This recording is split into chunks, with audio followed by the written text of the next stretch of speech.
अक्षरापुर गांव में एक सासू माँ और एक बहू रानी रहती थी, श्रद्धा और अनामिका। उनका परिवार बहुत गरीब था। एक जमाने में वो अमीर हुआ करते थे।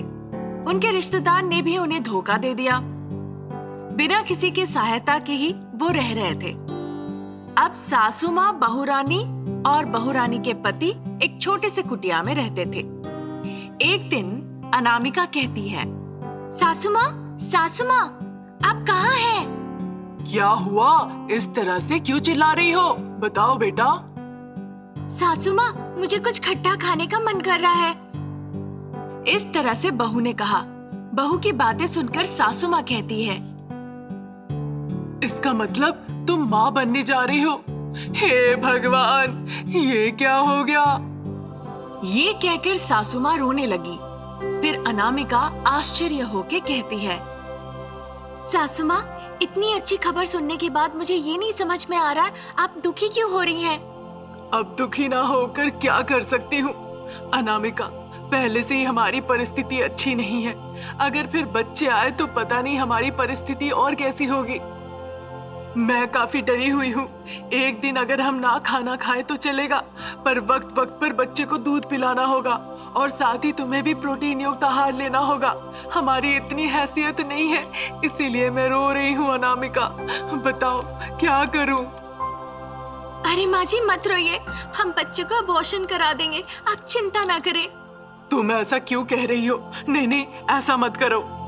कोख के अंदर बच्चे को मारने का हमारा कोई अधिकार नहीं है, चाहे फायदा हो या नुकसान। अब हमें ये बर्दाश्त करना ही पड़ेगा, बाकी सब ऊपर वाले की मर्जी। ऐसा सासू माँ ने कहा। यही बात जाके अनामिका अपने पति से कहती है। रवि ये सुनकर बहुत खुश होता है। कुछ दिन ऐसे ही निकल जाते हैं। श्रद्धा और उनका बेटा रवि मिलकर बहुत कठिन परिश्रम करते हैं और उन पैसों से वो फल, दवाइयां लाके अनामिका को देते हैं। इस तरह दिन निकलते हैं। हर दिन की तरह ही माँ और बेटा दोनों काम के लिए जाते हैं। एक दिन एक कार आके उन दोनों को ठोक देती है। इस वजह से उन दोनों के पैर में चोट लगती है और उन्हें अस्पताल में भर्ती होना पड़ता है। क्योंकि वो सरकारी अस्पताल था, इसीलिए ज्यादा पैसा ना खर्च करके भी वहाँ उनकी इलाज हो जाती है। पर वो चल नहीं सकते। डॉक्टर साहब ने ऐसा कहा। ये सुनकर अनामिका काफी दुखी हो जाती है। कुछ दिन ऐसे ही निकल जाते हैं। दोनों बिस्तर में लेटे रहते हैं। सिर्फ अनामिका उन दोनों का ख्याल रखती है, पर परिवार चलाना बहुत मुश्किल हो जाता है। फिर अनामिका मन ही मन सोचती है, अब मैं क्या करूं? मेरे पेट में एक बच्चा है, मैं कोई काम भी नहीं कर सकती, पर घर चलाना बहुत मुश्किल हो रहा है। सासू माँ और पति के लिए मुझे कुछ ना कुछ काम करना ही पड़ेगा। मेरे पास उनके लिए दवाइयाँ खरीदने के भी पैसे नहीं। इस तरह वो मन ही मन सोची। फिर किसी को बिना बताए वो बाहर चली गई काम ढूंढने के लिए। एक बड़े से होटल में जाकर वो मालिक से कहने लगी, बाबू, क्या आप मुझे काम दे सकते हैं? इस तरह उसने बहुत ही सरलता से होटल के मालिक से पूछा। फिर उसे देखकर मालिक ने कहा, देख के तो लग रहा आप गर्भवती है। क्या काम करेंगे आप यहाँ? यहाँ आपको बड़े बड़े बर्तन धोने पड़ेंगे, भारी भारी सामान उठाना पड़ेगा, साथ ही साथ पूरा होटल साफ करना होगा। माफ कीजिए, कोई काम नहीं दे सकता।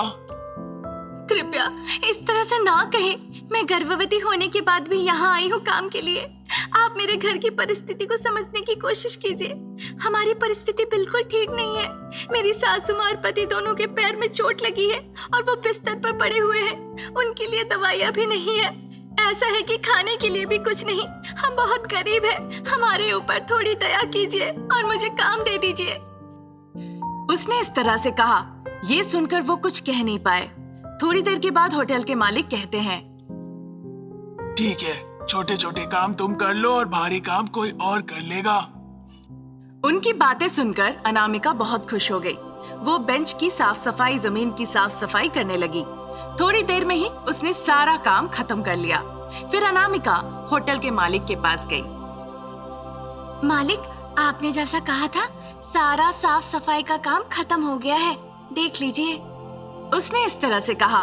फिर मालिक अंदर से खाना लाके दिए। ये खाना और पैसे ले जाओ। पूरे महीने के पैसे एक साथ ना दे के हर दिन पैसे दूंगा, ताकि उस पैसे का इस्तेमाल कर सको। ये कहकर उन्होंने पैसे दिए। पैसे लेकर अनामिका बहुत खुश हो गई। आपका बहुत बहुत धन्यवाद मालिक। आपकी ये सहायता मैं जिंदगी भर नहीं भूलूंगी, हमेशा याद रखूंगी मालिक। ये कहकर वो सीधा घर चली गई और फिर घर जाकर उन्हें खाना और दवाइयाँ दी। ये देखकर सासू माँ श्रद्धा ने कहा, बेटा अनामिका, ये खाना और दवाइयों के लिए पैसे कहाँ से मिले तुम्हें? अनामिका को कुछ समझ नहीं आ रहा था कि वो क्या कहेगी। फिर वो मन ही मन कहने लगी, हे भगवान, अब मैं इन्हें क्या कहूँ?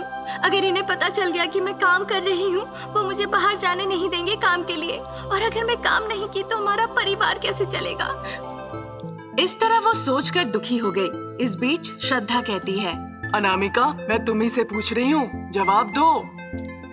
उन्होंने बहुत ही नम्रता से पूछा, पर अनामिका समझ नहीं पा रही थी वो क्या कहेगी।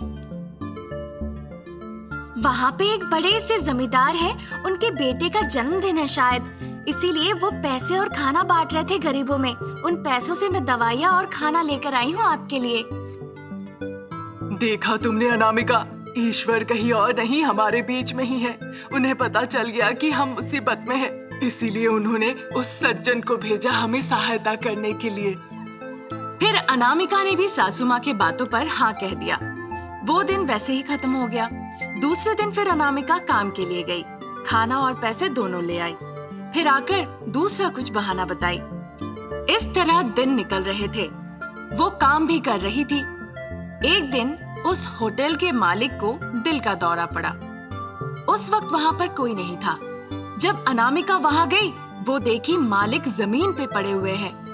वो उन्हें तुरंत अस्पताल ले गई। डॉक्टर ने जांच करके अनामिका से कहा, उनके हार्ट के 3 वाल्व खराब हो चुके हैं, अभी तुरंत ऑपरेशन करना होगा, नहीं तो जान को खतरा है। ठीक है डॉक्टर, क्या मैं उनसे एक बार बात कर सकती हूँ? डॉक्टर साहब ने हाँ कहा। अनामिका अंदर गई। उन्हें देखकर मालिक कहते हैं, तुम ईश्वर के रूप में सही वक्त पे आई और मुझे बचा ली, नहीं तो मेरी जान चली जाती। डॉक्टर साहब ने क्या कहा? आपकी सेहत ठीक है, यही डॉक्टर साहब ने कहा। अनामिका, झूठ मत बोलो, सच सच बताओ, मैं बर्दाश्त कर लूंगा। मैंने अपने आंखों के सामने अपनी पत्नी और बच्चे की एक्सीडेंट में जान जाते हुए देखा है। दिल मेरा मजबूत है, बताओ क्या हुआ? फिर अनामिका ने जो कुछ हुआ वो बताया। अच्छा, तो ये बात है अनामिका। आज तक मैंने किसी पर भरोसा नहीं किया, पर मैं तुम पर भरोसा करता हूँ। मैं तुम्हें चाबियां दे रहा हूँ। होटल में कलमीरा है, वहाँ पर पैसे हैं। उन पैसों को लाकर अस्पताल में ऑपरेशन के लिए दे दो। अगर किसी तरह मेरी मृत्यु हो जाती है, तुम उस होटल को चलाना, क्योंकि तुम मेरी बेटी जैसी हो। आपको कुछ नहीं होगा अंकल, आपकी तरह इंसान को ईश्वर हमेशा सहायता करते हैं। ये कहकर वो रोने लगी। बाद में वो होटल में जाकर पैसे ले आए अलमारी से और लाकर अस्पताल में जमा कर दिया ऑपरेशन के लिए। फिर ऑपरेशन हुए। ऑपरेशन खत्म भी हो गया। अनामिका होटल के मालिक को और साथ ही साथ अपने पति और सासू माँ का भी बहुत अच्छे से देखभाल की। थोड़े दिनों के अंदर ही होटल के मालिक की सेहत ठीक हो गई। उन्होंने अनामिका को होटल चलाने के लिए दे दिया। वो होटल के साथ साथ अपने पति और सासू माँ का भी देखभाल करने लगी। जो पैसे होटल में मिलते थे, उनमें से कुछ पैसे वो अनामिका को दे देते थे। अनामिका अपने परिवार को बहुत अच्छे से चलाती थी। फिर अनामिका ने अपने पति और सासू माँ को सारी बातें बताई। ये सुनकर वो काफी दुखी हो गए, पर क्योंकि उनके पास कोई चारा नहीं था, इसीलिए चुपचाप रह गए। इसी तरह दिन निकलते गए।